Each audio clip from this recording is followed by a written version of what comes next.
Yo, what's up guys? It's Noah here, and in today's video, we're going to be breaking down the NBA slate on Draftkings and Yahoo for Wednesday, May the 26th. We got another 3-game slate today, 3 games to break down on this Wednesday. So before we get started with the team-by-team breakdown, as always guys, I would appreciate it if you would click that like button down below. If you are new to the channel here, be sure to hit that subscribe button as well. Also hit the notification bell so that way you do get notified every time I upload. You also do get notified every time I live stream. Once again, I should be live Wednesday afternoon around 5 o'clock Eastern time. So if you want to check my YouTube channel, then I'll be live breaking down the slate, answering all your questions. So if you have any questions for tonight's slate, be sure to tune into the live stream. As always, I can answer them there. But yeah, guys, let's go ahead and take a look at Wednesday's slate. We will start off with the Wizards and Sixers game. So looking at this one, starting off with on the Washington side, you got Westbrook at the top, 11,400. So far, I would say for these first few playoff slates, I really haven't been paying up for Westbrook. He hasn't been someone that's, really been on my radar. I mean, he hasn't been that good these last few games. Really, since Bradley Beal's come back, you've definitely seen Westbrook take a little bit of a decline in terms of his fantasy production. 54, 52, 43 DK points his last 3 games. The price tag is coming down a little bit. Like, he was 12,100 last slate. I just felt like that was way too much for Westbrook. 11,400 is a little bit more of a reasonable price point. I still don't know if I'm going to jam in Westbrook on this slate because there are other studs I do like for cheaper. But I think now that Westbrook's price has come down a little bit, he does look slightly more appealing. In my one lineup today, I still don't think I'm going to play Westbrook at his price just because there's other studs I prefer that we will talk about. But I think Westbrook's definitely viable. Then you do have Bradley Beal for 8,800. I have some interest in Beal at this price point. Him and Westbrook are both going to play like 40 to 42 minutes. I mean, they're going to play as much as they possibly can. And we know they're going to be the two guys that dominate the usage for this Wizards team. I mean, last game, Bradley Beal, 41 minutes, took 23 shots, had 55 DK points. He did get 10 rebounds and 6 assists, which was great to see. The peripherals for Bradley Beal this year have not been that great. He's only averaged, he's averaged less than 5 rebounds and 5 assists per game. You don't want to see that, but if he can start chipping in peripherals, we know he's going to score. Like, we know Bradley Beal can go out there and score 35, 40 real-life points any game. It's just a matter of, rebounds, assists. Is he going to give you those? He gave you 16 total rebounds and assists last game. If he does that again here, he definitely has upside because we know he's going to just take a ton of shots. We know he's very likely to score 30-plus points. It's just, what can he do outside of that is the big question. For 8,800, I do have some interest in Bradley Beal now. You have a guy like Julius Randle priced similarly to Beal. You have Trae Young priced similarly to Bradley Beal. I think I prefer those guys over Beal, but I think Beal's a solid option as well. Him and Westbrook, I think, are both viable. And then, outside of the top 2 guys, it just gets thin after that. I mean, you're really just kind of throwing darts with the rest of these Wizards guys. Like, none of these guys are safe. None of them you feel great about, but there's some playable options here. Like Rui Hachimura, he's only 4,700. He played 36 minutes last game. He wasn't that productive at all, but if we're going to be getting 35, 36 minutes from Rui, I mean, at 4,700, I don't expect him to be very productive when he's on the floor, but he's super cheap, and he's going to play a ton of minutes, which does make him, a decent value option. And then Daniel Gafford, he played 20 minutes off the bench, was pretty productive, had 24 DK points. He did get 5 fouls in those 20 minutes, and foul trouble is going to be a huge concern with Gafford going up against Joel Embiid. Like, Embiid is one of the best at drawing fouls. He's just always been good at that. Like, Gafford could legit pick up 3 fouls in 3 minutes against Embiid, and I would not be surprised. So that is my one concern. But if Gafford can stay out of foul trouble and gets like 22, 24 minutes, I mean, he's a very high upside player. He's a guy that has shown to be a good point per minute player. The risk is just the foul trouble. That's the main concern. Plus the minutes, they're never secure for Gafford, but it does seem like he's pretty much penciled into around at least 20 minutes per game, at least 20 minutes a night per game. They still have Lynn, they still have Robin Lopez, but Gafford's been their best center so far. If he can stay out of foul trouble and if he gets like 20, 22 minutes, he'd be an okay value at 4,100. Again, he's not like a top value, neither is Rui, but these are playable guys that I think, I would have in my player pool. But outside of that, I don't see too much else I like on Washington. Davis Bertans going to come off the bench, probably play close to 30 minutes. He's super score independent. If he knocks down his shots, he could definitely be someone worth rostering. He did score 25 DK points in 28 minutes last game. Shot 5 for 10 from the field, 4 for 8 from 3. If he knocks down like 6, 7 threes, which he can do, you could get a decent game from Bertans. He's another guy that I don't feel very confident in, but at least is playable at 3,800. But that's probably it for the Wizards. I think we covered mostly everyone that I'm interested in. So on the other side of this game, talking about the Sixers, I liked the Sixers a lot last slate. I liked Embiid. I thought Simmons was a good play. I had interest in Tobias Harris. Embiid, he was very popular last slate. He burned a lot of people, including myself. He got into some foul trouble, only played 30 minutes because of the foul trouble. Still was kind of productive in that time, still had 41 DK points in only 30 minutes. I'm going right back to Embiid. I don't see any reason why we shouldn't go back to Embiid. The foul trouble is obviously not going to be something that happens every game. Normally, Embiid's the guy that's, whoever guards Embiid is usually going to pick up foul or is going to get in foul trouble. It was the other way around last game. It was Embiid drawing the fouls himself. I think he had a couple of offensive fouls. I don't expect that to happen again. I think if he stays out of foul trouble here, we're going to get 35, 36 minutes from Joel Embiid, if not more than that. We know he's a super productive player. He's a very high usage player. Pretty sure he actually leads the NBA in usage so far this season. His usage rate is the highest in the league. Don't quote me on that, but I think he is towards the top of the league in usage rate. The dude's just an insanely productive player when he's on the floor. The foul trouble is obviously not something we should be worried about. He's going to get back to his normal minutes today. Great matchup against the Wizards. I like going right back to Embiid here. I don't know if he's going to be as popular as he was on the last slate, given his price went up a little bit, plus he burned a lot of people last slate.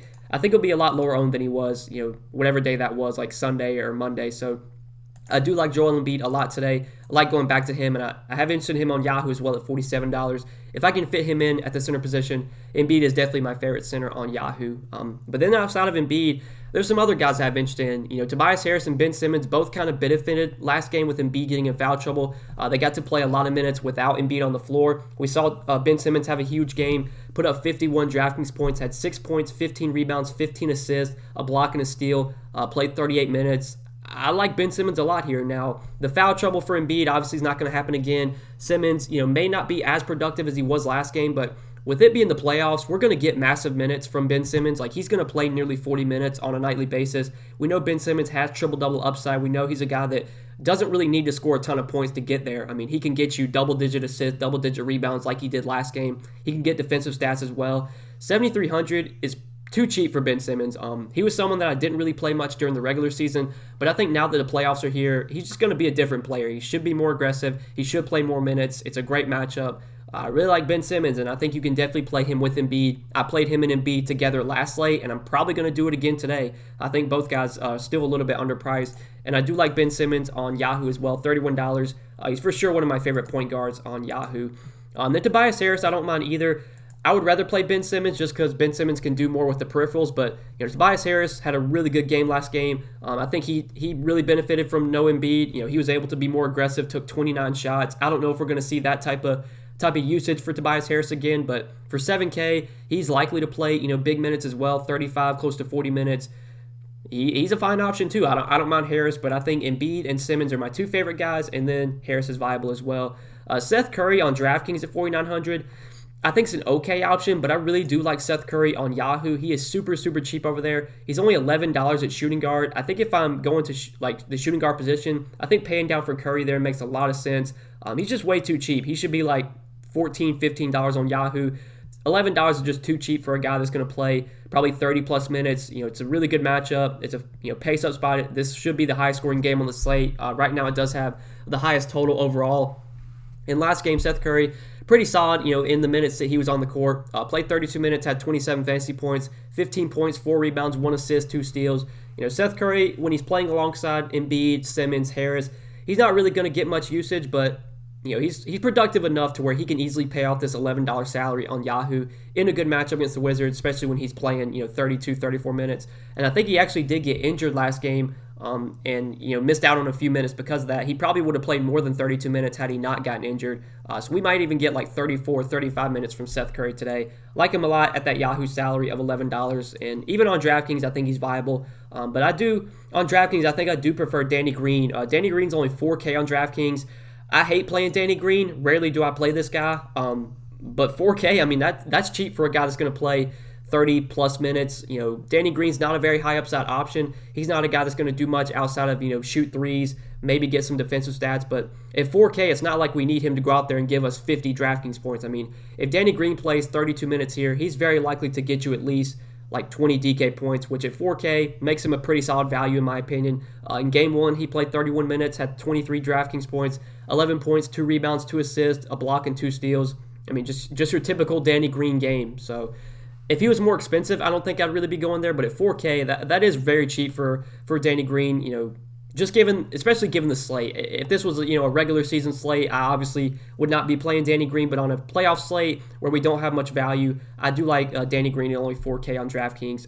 On DraftKings, I do prefer Green over Curry, given the savings. On Yahoo, Curry is actually cheaper than Green. Green's $15, Curry's $11. I'd rather play Curry on Yahoo. But I think that does it for the Sixers. I think we covered everyone that I have interest in. So next game we got to talk about is the Hawks and the Knicks. So this was an awesome game whenever they played. I can't remember when it was. I think it was Monday or Sunday night. It was an awesome game. Trae Young hit that game winner. I like going back to Trae Young here. I personally did not play Trae Young on the last slate, but I do have a lot of interest in him today. He was great in game 1, played 35 minutes, had 56 DraftKings points. He had 32 points, 7 rebounds, 10 assists. I mean, just your typical Trae Young performance. We know this guy's going to play massive minutes. He's going to play nearly 40 minutes in close games. He's going to dominate the usage on this team. He's a guy that can get assists. He can get rebounds as well. He's a pretty good rebounding guard. I definitely like Trae Young at 8,500. I just think he's too cheap here. He was too cheap on the last slate, and he crushed, and DraftKings didn't even adjust his price. He's the same salary that he was on Sunday or whenever that was. So really like Trae Young at 8,500, and I like him a lot on Yahoo as well. His price, I think, went up like $1. I think he was $40 last slate. Yeah, he was $40 last slate. He's $41 today. Definitely like Trae Young on both sides, especially if you want to factor in the little narrative. If you watch that game, like the Knicks fans were like screaming like F Trae Young, like they were just trying to get in his head. And he went out there and just performed really well. I expect them to be booing him again, and maybe that motivates him to continue to play well. I don't really know, but regardless, 8,500 in a playoff game is too cheap for Trae Young when he's going to be playing nearly 40 minutes. Even though the matchup's not great against the Knicks, Trae Young's very likely to pay off an $8,500 salary when he's playing 38 to 40 minutes a night. So I do like him a lot. Clint Capella at 7,800, I'm not as interested in. He did play 35 minutes last game, but he only had 29 DK points. I think there's other centers I'd rather go to. I'd rather pay up for Embiid. I think I'd rather play J-Val at a similar price point. But Capella is viable.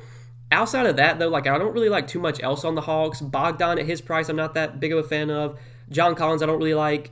Really, no one else on this team stands out. I think Trae Young is the clear top play from Atlanta. All these other guys are just secondary plays at that.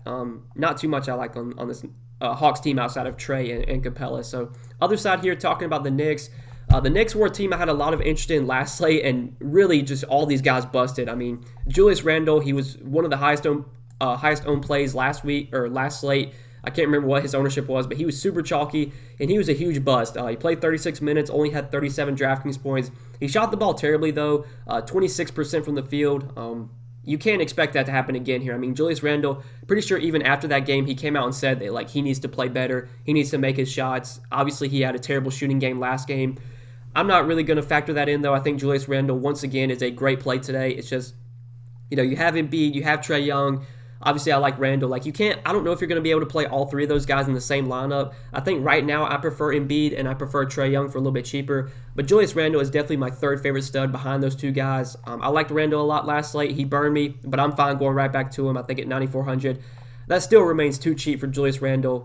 This guy's going to play probably 40-plus minutes. He only played 36 last game, but I'm kind of surprised by that. Honestly, I think we're going to get 40 minutes from Julius Randle here. So at 9,400, I like him a lot. I think RJ Barrett at 6,200 is a fine, mid-range option as well. He's going to play massive minutes. Only 32 last game, but again, I think that's a little bit of a fluke. I think Barrett and Randle, most nights are going to play 35, 36 minutes. Barrett probably 35, 36. Randle probably, 38 to 40. And we've seen, RJ Barrett at times get 38, 40 minutes. 6,200 for a guy that's going to play massive minutes. This feels a little bit too cheap for Barrett as well. So I don't mind RJ Barrett. Derrick Rose came off the bench, but still played massive minutes. He played 38 minutes, even coming off the bench. He subbed in for Elfrid Payton literally 3 minutes into the game. I think Elfrid Payton started and played literally he played 3 minutes in the first quarter, played 3 minutes in the third quarter, and that was it. Derrick Rose just played all the other minutes.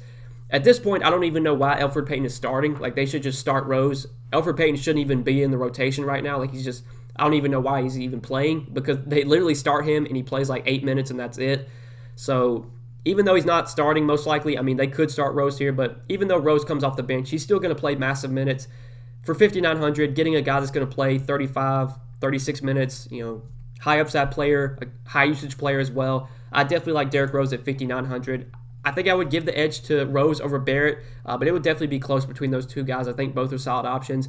Now, Reggie Bullock, I did have some interest in for value last slate, and he was really disappointing. Only played 19 minutes, which was weird because Reggie Bullock's a guy that his minutes have been very secure this season. Like, he's been a pretty, when it comes to his minutes, he's been, playing a ton of minutes all season. You look at the game log, 34, 38, 46, 46, 39, 40, 34 minutes. And then, first game in the playoffs, he only plays 19. That was a little odd.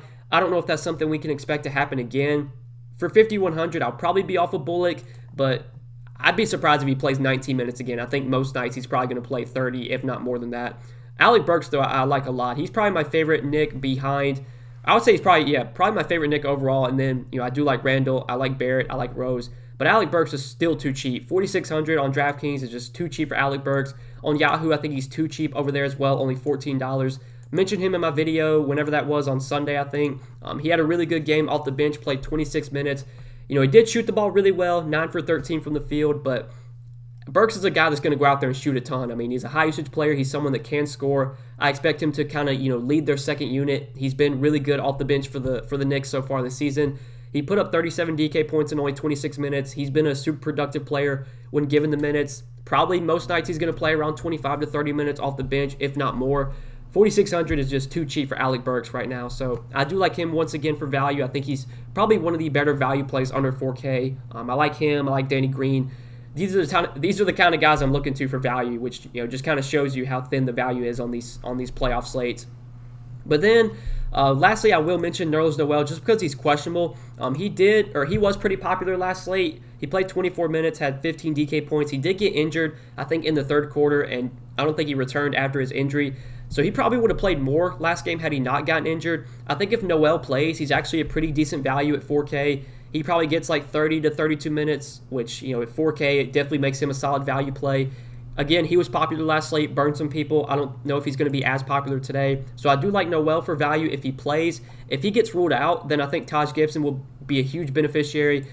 Whenever Noel's been out this season, Taj Gibson's been, the guy that has started in place of him. And we've seen Taj Gibson have good games and, starting in place of Noel.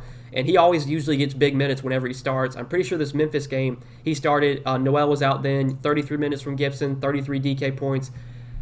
3,300, if Noel is out today and Taj Gibson starts, I think Taj Gibson is a great value play at 3,300. I would assume that Noel plays. I'm pretty sure I already saw a report that he should be good to go, but just keep an eye on it. If he does get ruled out, Taj Gibson, really good value play if he starts. But that's probably it. Mitchell Robinson, I think, could return at some point, but I don't think he's probably not going to play in this series if I had to guess. He might return in the playoffs, depending on how deep the Knicks go, but I doubt Robinson plays here. He's been out for a while, but just keep an eye on it. He could maybe make his return. If he does, that would definitely throw a wrench into things. I probably wouldn't like Noel as much, but it will all depend on if Robinson's gonna be on a minutes limit or what. We just have to keep an eye on that. But yeah, that's probably it for the Knicks. We can go ahead and talk about the last game of the night, Memphis and Utah. So on the Memphis side today, look at the Grizzlies here. This is a team I have some interest in. John Moran at 8,100, I'm not as high on. I'd rather play other guards we talked about, Ben Simmons, Trae Young. I prefer those guys over Morant.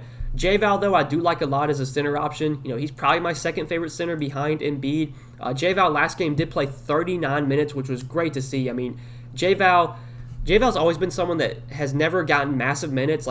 During the regular season, we saw he would only play 30 to 32 minutes most nights, but so far in these late season games, in those games they had to win to get into the play-in, in the playoffs so far, and in the play-in games, J-Val's been getting massive minutes. He played 38 minutes in that play-in game against the Spurs, played 39 minutes last game against the Jazz.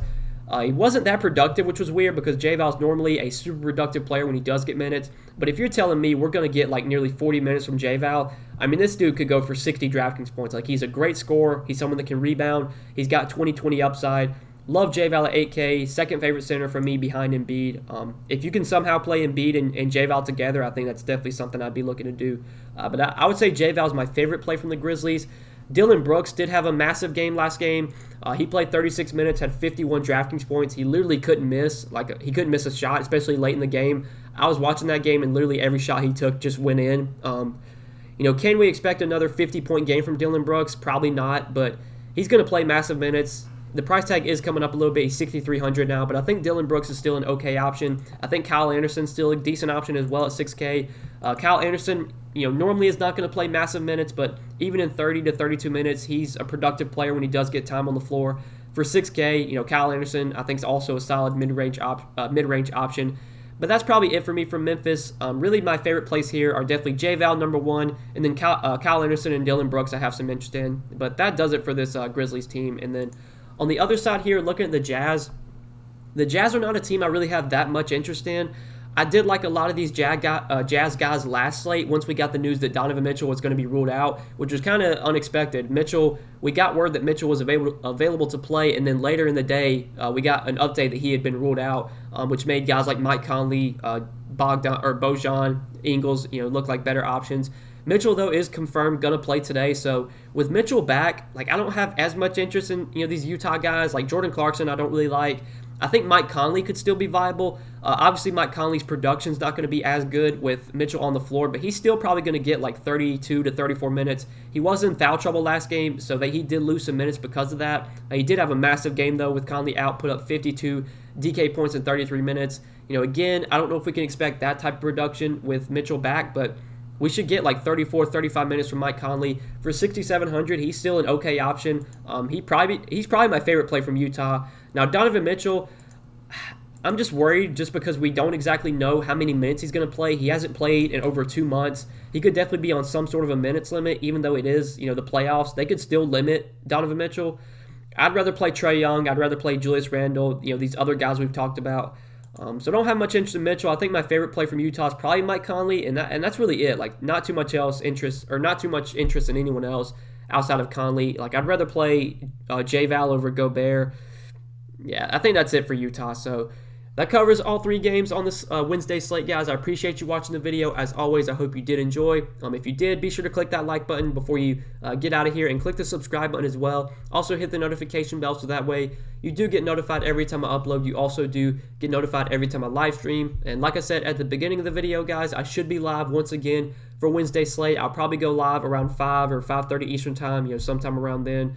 So check my channel then. I should be live breaking down the slate and, answering all your questions as always. If you do have any questions for tonight's slate, be sure to tune into the live stream Wednesday afternoon and, ask them there because that's where I usually answer, any questions you guys have. But best of luck tonight. Thanks for watching the video. Hope you guys did enjoy. Appreciate it, and we'll see you in the next one. Good luck, guys. Peace.